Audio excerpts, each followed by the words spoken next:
Hey, boys and girls, welcome to the new episode on how my fiancé screwed up our house.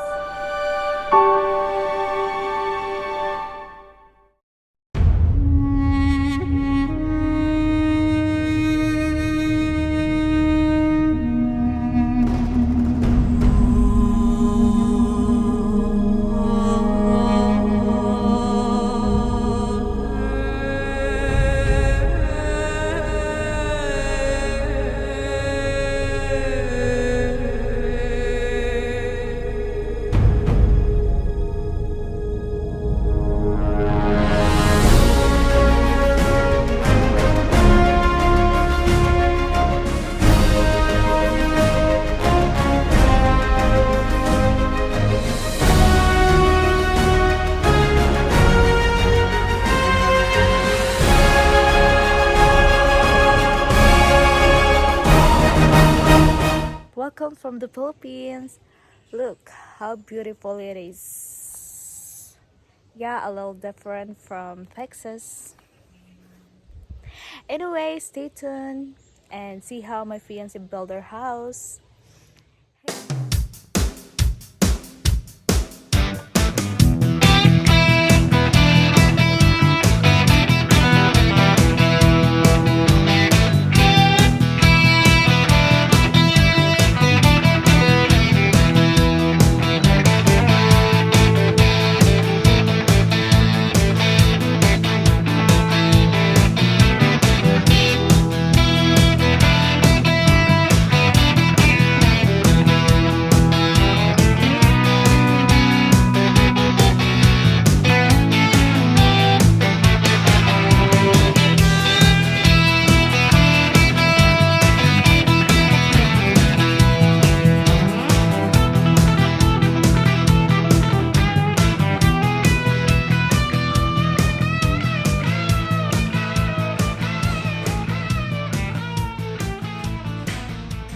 Hey boys and girls, welcome back to another episode of How I Screwed This Up.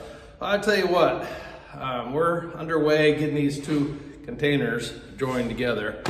I was stressing earlier in the month on how to do this because, you know, when you cut out these walls, you have the header up here, you know, tends to, warp or tend to sag on you. And I thought, how am I going to put these two together? How am I going to get those two pieces of, headers to join together? You can't just take a C-clamp and clamp that thing down, right?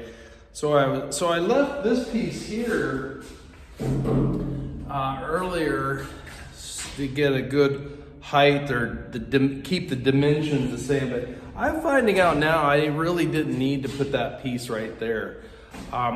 So the best way I figured out how to weld those together, as you saw in the time lapse, all the welding I did with a 3-inch flat bar. Well, you'd be surprised.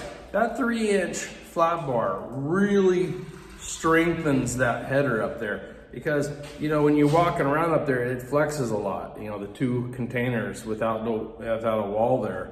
So just by welding that flat bar up there, I'll tell you what, it strengthened it tremendously.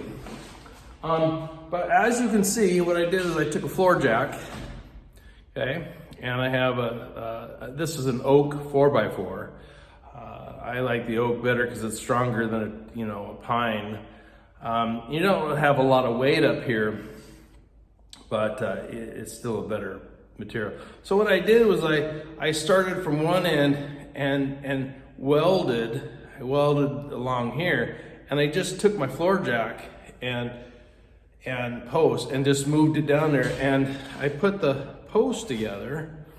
When I put the 4x4, I had the 4x4 together up here, and it equaled out.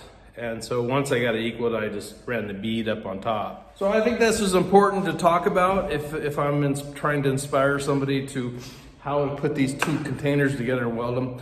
So I will, as you saw outside on top, I put the flat bar on. I will also put a flat bar on the bottom.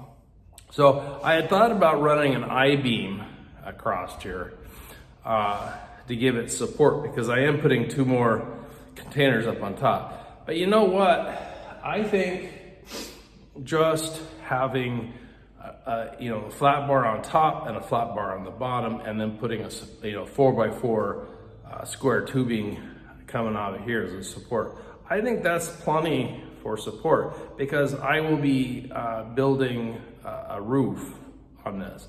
So you'll be running a lot of supports running one into the other. So I think you'll see in future videos how I do that. But I want to keep this area just as open as I can.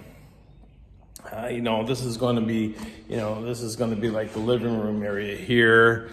This is going to be the kitchen right here, and then the dining room is over here. So I want to keep this area as open as much, because I'm thinking only one, and my support is right there underneath the house. So I think one 4x4 red iron weak iron. And anyway, stay tuned for further updates. Thank you very much for following us. Ciao for now. Hey baby, take care always. I miss you so much and I love you so much.